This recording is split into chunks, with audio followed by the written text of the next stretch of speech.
few bombshells coming out of absolutely nowhere. Let's cut to the chase. First of all, Tesla actually $1.2 billion of GAAP operating income in Q1. Many people speculating this would be negative. Now, some key operations highlights. Tesla increased AI training compute by more than 130% in Q1. Pretty weird for just a car company, right? Once again, record energy storage deployments in Q1, and they disclosed that they produced over 1,000 Cybertrucks in a single week in April. Also, excluding Cybertruck and unscheduled downtime, Tesla's cost of goods sold per unit declined sequentially.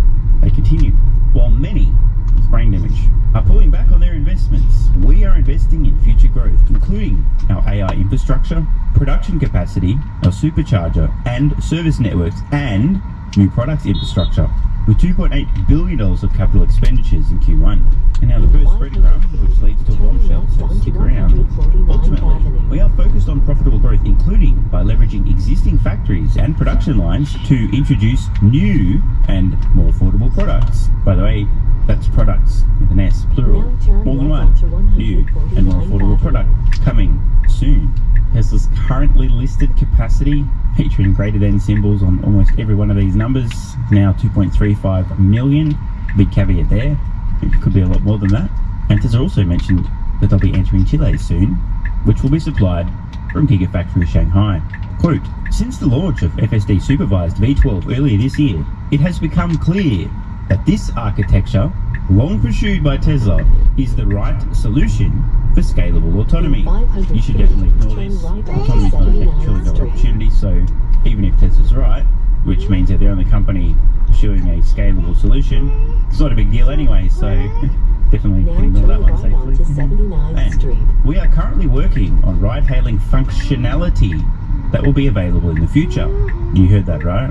This is where the rubber is starting to meet the road. They're actually developing their robotaxi platform now. Doesn't mean, by the way, that there's not a possibility that they'll have human ride-hailing first, just that they're developing tech now for the actual platform. This is a big deal. Speaking of big deals, data.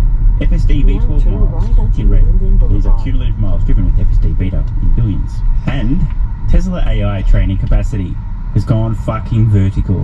This was previously a bottleneck, so we've got this transitioning from 2018 to 2019 to 2020 and beyond. From unprofitable on paper to printing money. Very strong growth trends in energy storage deployments too. And now, make sure you're sitting down for this and possibly have something to clean up. Quote, this is a big fucking deal, folks, so seriously, pay attention.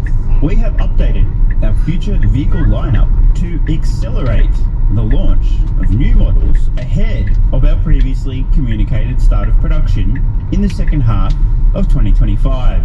Motherfuckers, hear that? Yeah, that's right, yeah, accelerating next-gen vehicles. Who saw that coming? These new vehicles, keywords here, vehicles, including more affordable models. Hang on a second. We've got to pass this phrase, right? Okay?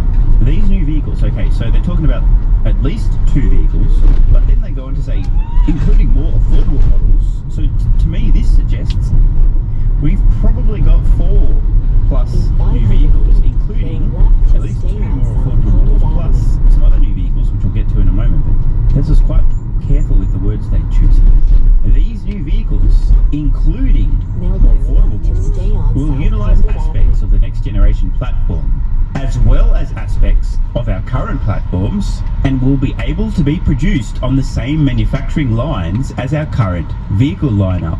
Now, again, I don't want to labour the point, but if Tesla was only talking about new vehicles, as opposed to more affordable iterations of some existing vehicles, what they would have said instead of these new vehicles, including more affordable models, would have been these new affordable vehicles. See what I'm getting at? This update may result in achieving less cost reduction than previously expected, e.g. with the fully modular manufacturing system, but enables us to prudently grow our vehicle volumes in a more capex efficient manner during uncertain times. And this will help us fully utilize our current expected maximum capacity of close to 3 million vehicles, enabling more than 50% growth over 2022 production before investing in new manufacturing lines. And of course, the final sentence here, just clarifying things, our purpose-built robotaxi product will continue to pursue a revolution revolutionary unbox manufacturing strategy. So the modular manufacturing system, unboxed as they're calling it, still going to be used, but Tesla at this point in time have clearly made a decision. How best can we continue to accelerate and move towards our mission? I've got an idea. Let's integrate a lot of what we've learned with the new unbox manufacturing system on our existing products, on our existing lines, and seemingly some new products that are kind of halfway between today's Model 3 and Y and the next generation modular manufacturing system and the much more affordable vehicle. This is a big deal. And just to confirm, as I record this, Tesla stock after hours up 8.23%. Did you see that coming? I wonder how many of the short-term traders and gamblers saw that coming through their crystal ball. Hot off the press, my typo-written notes from Tesla's Q1 earnings call. Some bombshells in here, some clarification, one of the juiciest calls we've had in a very long time. First, Elon's opening remarks, highlighting the fact that Tesla navigated a bunch of unforeseen challenges, including the arson attack, logistics issues and so on. The team executed very well despite the challenging environment. Musk also pointing out that many of the dumb fucks in the automotive industry are currently piling into hybrids and suggests that that probably won't end well, and he's right, emphasising that Tesla's energy business is booming, yet most people still ignoring it. And regarding their new product roadmap, they have updated their roadmap to accelerate production, which is likely to occur in early 2025 or late 2024. Keeping in mind, of course, much like myself, Elon does have an optimism bias, so we'll see. But there is the possibility that Tesla begins producing a new generation of vehicles late this year. I wouldn't be betting on that. Clearly, they're aiming for ASA fucking P. I mean, bro, it's already April, nearly the end of April in 2024. More clarification. Tesla will use aspects of the next generation and current vehicle platforms and can be produced on current production lines much more efficiently, as I speculated / pointed out earlier in this very video. This should get Tesla to over 3 million vehicles of capacity. Interestingly, Musk possibly let slip the name of Tesla's autonomous vehicle and/or vehicles, referring to the Cybercab reveal in August, and also confirmation that FSD is no longer training constrained. So Tesla is making rapid progress. Of course, shouldn't be news to people who are following closely. We're seeing update after update after update, much more rapidly than in the past. At this point, I'm pretty much losing track of what version of FSD we're up to. Some remarks from Tesla's CFO. Because many dumb fucks in the automotive industry are pulling back on electric vehicles, guess what's happening? More of them are coming knocking on Tesla's door. Hey, can we get some of those juicy zero-emission vehicle credits, those regulatory credits that help us avoid paying potentially multiple billions of dollars in fines? We would like some of those credits, please. So, spoiler alert, Tesla's so-called competition is lining up to throw hundreds of millions of dollars in Tesla's direction, and Tesla has to do literally nothing in exchange. They're just doing what they've already been doing. A lot of people, I think, are going to ignore this, but the shit is no joke. By my own estimates, zero-emission vehicle credits have already fully funded at least one, if not more than one, of Tesla's gigafactories. Also, reiterating, that Tesla's energy growth is set to surge and meaningfully impact profits. The primary reason for negative free cash flow in Q1 was an inventory mismatch between builds and deliveries. Much clarified later in the call, by the way. There are certain regions where there were too many vehicles and other regions where there weren't enough vehicles to sell. So this wasn't so much an issue with global demand, but logistics challenges. Tesla expecting negative free cash flow to reverse to positive free cash flow in Q2. And as a result of Tesla's layoffs, they're also expecting over $1 billion in cost savings annually. On to the investor questions. First, of course, was regarding the 4680. We learned that production increased by 18 to 20% over Q4, which is pretty ridiculous. This is a quarterly increase, not annual, so compound that over a year, bro. And also, that cell production on the 4680 is ahead of Cybertruck ramp and is expected to stay that way at least through Q2. Tesla's goal is to beat supplier costs of battery cells with their own 4680 by the end of the year. In other words, for Tesla's own in-house batteries, presumably per kilowatt hour, to exceed supply costs, as in be more affordable than the stuff they're buying from others by the end of this year. Which would be pretty stunning. They only unveiled this thing, 2020? Which, remember, Tesla, just a car company, somehow making a better and more affordable battery cell than battery experts. Awkward. Now, regarding Optimus, some great questions were asked regarding this. We've got some juicy details around timing. Optimus is already able to do factory tasks in the lab. So, key caveat here, they're not currently doing these tasks in factories, but in the testing lab. It's the same shit. Now, check this out. Tesla expects Optimus to be in limited production in their factories, doing useful tasks before the end of this year. By the way, once again, just want to remind everybody, it's basically the end of April. This shit is no joke. It's happening very quick. And Musk thinks that Tesla may be able to sell Optimus externally by the end of next year. Of course, that is just a guess, and it is on Elon time. And once again, pointing out that Optimus will be more valuable than everything else within Tesla combined.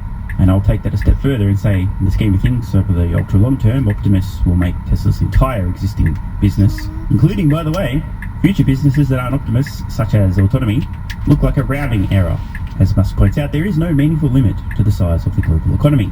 Musk quite confident that Optimus is going to add useful labour and scale up the global economy. Quote, that's what's going to happen. Also, Tesla is best positioned to win in terms of a humanoid robot. And importantly, Tesla's AI inference efficiency, excuse the typo, is vastly ahead of any other company.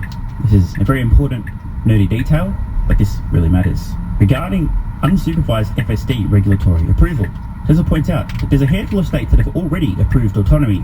Musk actually giving props to some of these companies for clearing the path to approval. Musk also pointing out the obvious. Data, plus the existing states that have already approved autonomy, plus ongoing regulatory work for approval in other states, will pave the way for widespread approval of autonomy. A lot of people are concerned about the timing about this. I've said many times in the past, break your panties in the twist, calm the fuck down, everything's going to be fine. This is not the big issue you think it's going to be. The key reason, of course, other than the fact that there are... This is the key word, knowing. Not hoping, not thinking, not wondering, knowing for a fact, due to the conclusive data at scale, that their decision not to approve autonomy will literally result in X amount of deaths. Double the deaths, double the accidents, double the injuries, double the disabilities. Now, look, admittedly, there are psychopaths out there in the world that do harm to others, but I really don't think there's going to be that high of a concentration of psychopaths making decisions within regulators, especially when it comes to safety on roads. And some interesting clarification for those who haven't been paying super close attention in the past. Tesla will be operating the fleet, e.g. of robotaxis. There will be some number of Tesla-owned vehicles and operated vehicles in the fleet. So Tesla is confirming they will operate their own robotaxis, specifically in a dedicated robotaxi fleet that Tesla builds, Tesla retains, Tesla owns, Tesla operates. In addition, there will be some number of cars owned by end users who can add or subtract their car to the fleet as they want. In addition, there'll also be the option to limit who can use their vehicle, e.g. could limit use of a vehicle only to friends and family. So imagine your daughter's out having a few drinks, want to make sure she gets home safely, you send your vehicle out to pick her up. You want to pick it up and drop your kids off at school, this kind of shit, no problem. How many parents right now, by the way, spend a fuck ton of their time picking the kids up, dropping them off, running from point A to point B, especially on the weekends with these kind of things, could provide an interesting reprieve. In addition, users could also limit who can use their vehicle as a robotaxi to only 5-star rated users. There's lots of flexibility in this platform. So the people who are concerned about drunk fucks vomiting all over the back of their Tesla on the weekend because they had no choice, relax. Although if you do want to take that risk, that will be an option as well. Musk also mentioning the data flywheel, which, as I've said, is no joke, and that Tesla's fleet will ultimately be tens of millions of vehicles by the end of this decade. Now, this is something I've mentioned in the past. Tesla's kind of hinted at in the past as well, but this was the most explicit discussion yet, and it's really important, so pay attention. There is potential for AWS, Amazon Web Services, like Element down the road, with lots of powerful inference in Tesla's vehicle fleet, e.g. the inference computer in the vehicles. I'm sorry for getting too dirty for some folks, but stick with me. I'll give you the simple version in a moment. There is potential when the car's not moving, because if it's moving it needs to use the internal computer for actually moving, driving. But if it's not moving, to run distributed inference, kind of like AWS for inference. In other words, to run AI tasks. That's what we're talking about here. So imagine a fleet of 100 million Teslas. This was the example given by Musk, by the way. That could be 100 gigawatts of inference compute. So if a car is used 50 hours a week as a robotaxi, which, by the way, that number was mentioned multiple times, I think this is Tesla's best guess at hours per week in terms of utilization for robotaxis. That leaves 100 hours a week for other stuff. Seems like a waste not to use it. So imagine this. You own a Tesla, and you decide you'd like it to print money for you occasionally by operating as a robotaxi. But you don't really want too many random people in it, so you only limit it to 5-star users, friends and family, this kind of stuff. It prints you some money passively. I mean, hey, who's going to say no to that? Free money while you're asleep at work, banging your wife, whatever, I'll take it. But in addition, you have the other option now of opting in to Tesla's AIWS. Get it? Says that. Yeah, that was pretty bad. And allow your vehicle, when it's not driving, either by you or for other people, to act as a service for people who need to run AI tasks. And it will print you money passively, again, while you sleep, while you're at work, while you're doing whatever. This is an insane idea. Just imagine, just think about this for a moment. What happens in terms of the economics of buying a vehicle when you have the option not only of having it act as a robo-taxi for up to 50 hours a week, give or take, but in addition to that, to also print you money as part of a Tesla's distributed AI inference fleet. I mean, bro, this is madness. Just remember, of course, Tesla is just God damn, motherfucker. You should probably ignore that stuff. Anyway, Slow down. Out that the way to think of Tesla is, one, when does Tesla solve autonomy, and what are the implications when they turn autonomy on for the fleet? I'm not sure if this is in my notes, but Musk also on the call pointed out that if you do not believe Tesla will solve autonomy, you should have known the fucking stock. And I completely agree. I mean, bro, what are you doing if you think that they're not going to solve autonomy? He did, however, go on to say that they can, and they will solve autonomy. But his point remains. If you actually genuinely think Tesla's just a car company, you don't think they're going to solve autonomy, you'd have to be brain dead to own the stock. It would make no sense. I just don't get it.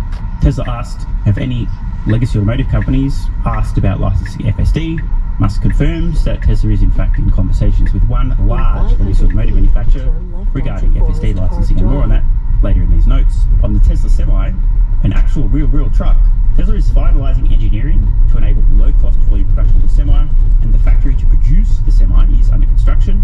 So the first vehicles are expected in late 2025, as in first produced from that factory, and the first vehicles delivered to external customers in 2026. Regarding FSD transfers, question everyone loves to ask, can we transfer FSD for free permanently until autonomy is solved?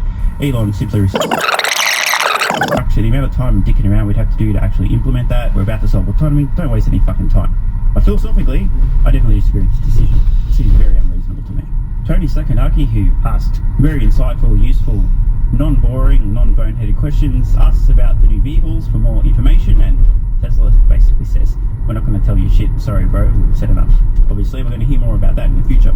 Elon asked about his commitment to Tesla, says that he will ensure Tesla is very prosperous in the future. A little bit of a question dodge. Of course, there is the whole issue with the compensation and voting control and rah rah rah. It's a little bit of a non-answer, but hey, if you read between the lines, do not be surprised if it is a possibility that Musk would consider stepping down as Techno King / CEO of Tesla in the future, in the next few years, focus more on product, chief product and or technology officer, something along plan and future voter control. I can understand this. Don't want to show you cards. Regarding volumes, Tesla expects that vehicles will be higher this year than last year in terms of units sold. Here we are. And valuing Tesla as a car company is fundamentally wrong. And if someone does not believe Tesla will solve autonomy, they should not be an investor in the company. But we will solve autonomy, and we are solving autonomy. Musk also interestingly said that even if I get kidnapped by aliens, Tesla will solve autonomy. Which is true. I've said this, words to this effect many times in the past. It's a done fucking deal now, with or without Elon. This often comes up on my Patreon exclusive Q&A, say, what if Elon disappears, what happens? I say the same shit. It seems pretty obvious now. However, Musk is unsure if Tesla would win on humanoid robots and other products, but clarifying that even if I disappeared, we would win autonomy. He also points out that he is uncomfortable about possible humanoid robots without meaningful influence, e.g. the Terminator scenario. This again why Musk previously expressed his interest and desire to have a reasonable amount of voting control at Tesla. Also confirming that Tesla share buybacks in the future are possible. More info on FSD licensing. Tesla's team confirming that there's no heavy integration required for other automakers, e.g. sensor-wise, they don't have to install LiDAR, radar, ultrasonics and a bunch of other dumb shit. All they need is to sprinkle a few cameras on the exterior of the car and use Tesla's FSD computer. That's it.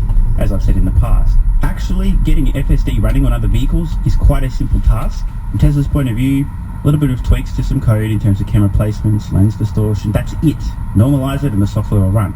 From the other company's point of view, all they need to do is put some cameras on their vehicle and buy a Tesla computer to run the software. However, Tesla goes on to point out that a deal signed now to license FSD would result in the best case scenario Well, that company running the software maybe in 3 years. Tesla goes on to clarify that even though all you need is a camera and an inference computer, it's not the work Tesla would need to do that would cause that delay of 3 years, but the work they would need to do. And obviously, Tesla's so-called competition, comparatively speaking, are wading through molasses. They're so fucking slow to do anything that it's probably going to, at best, be 3+ years before anyone signing a deal to license FSD will actually have FSD operating on their vehicles. Now, think about that.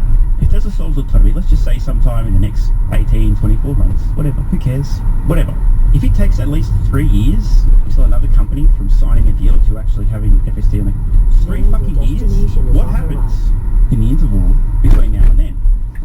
Who in their right fucking mind is going to buy a vehicle from a company that doesn't have autonomy when they can buy one from Tesla with autonomy? I mean, it's got to get wild. Elon also went off on a bit of a tangent talking about the